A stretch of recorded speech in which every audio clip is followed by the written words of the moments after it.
Michael Hudson will join us now. He is a U.S. investigative journalist who reports on financial fraud. Well before the financial crisis of 2008 rocked the world, Mike Hudson was writing muckraking stories about the bad behavior of mortgage and bond traders that would bring down the U.S. housing market.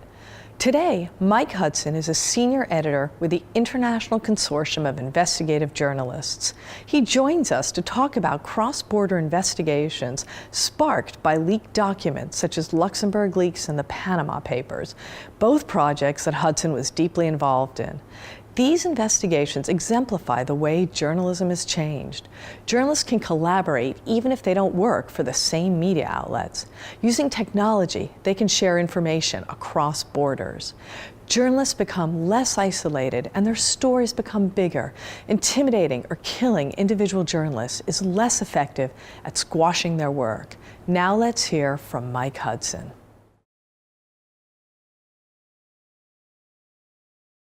This model of the Western foreign correspondent, parachuting into some quote-unquote third world country, hanging around for 5 to 10 days and then coming back and writing a story as he in the old era, as if he really knew what was going on, is kind of over, and people are realizing that you need to respect and encourage journalists around the world and work shoulder to shoulder with them and find ways to pool resources, pool intelligence, pool expertise, and work together. And so that at the International Consortium of Investigative Journalists, that's really our reason to be. We have a staff of about 12 full-time people who mostly in the U.S., also folks in Spain and Costa Rica, Venezuela, in Paris. We work together, come up with big global investigations because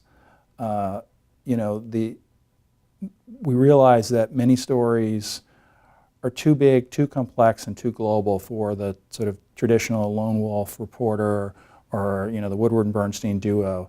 It really takes people around the world and journalists in their own regions who know the players, they know the politics, they know the history, and by working together, you can do something that's much more powerful.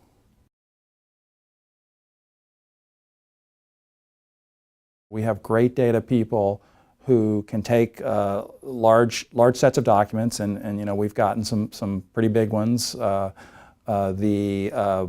Panama Papers is more than 11 million documents covering almost 40 years of work by a single law firm that is one of the go-to places for buying and selling offshore secrecy.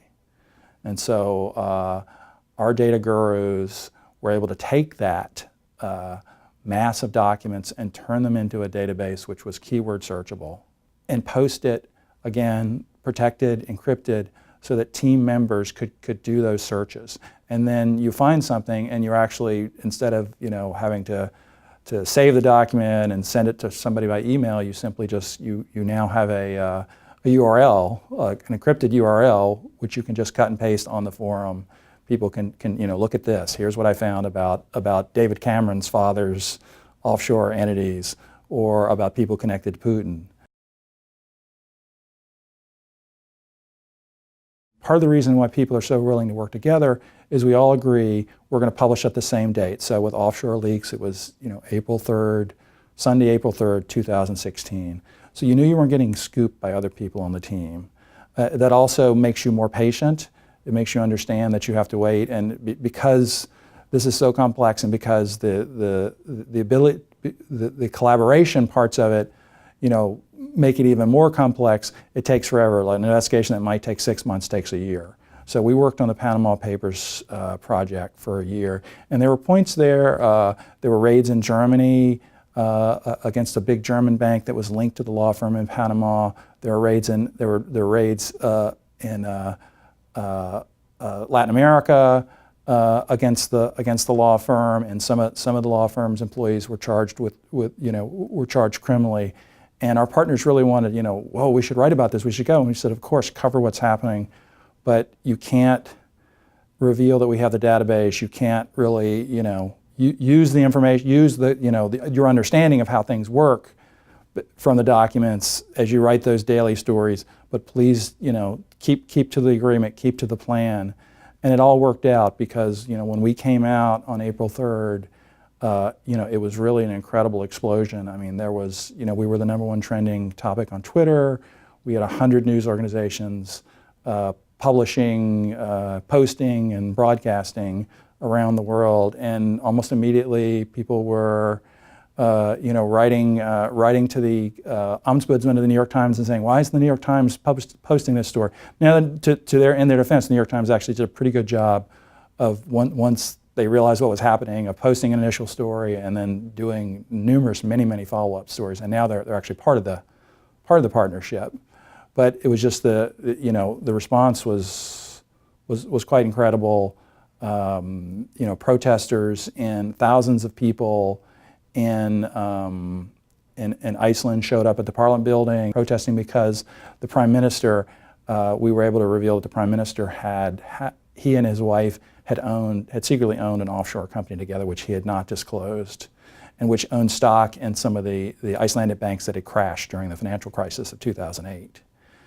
He eventually resigned, and so there was real impact there. Sometimes there's this naive sense that, a great story can change the world. And it really doesn't. The great story can change the way we look at the world and help with the processes that are either ongoing or perhaps just getting started and help push that along. If you look at Watergate, which is a classic example, Woodward Bernstein did terrific reporting, but they didn't bring down a president. What brought down the president were the investigations by Congress, by government agencies, which many probably were able to do their jobs and may not have been able to accomplish what they accomplished without the pressure that the Washington Post put on, without the fact that there were these drumbeat of stories that kept giving the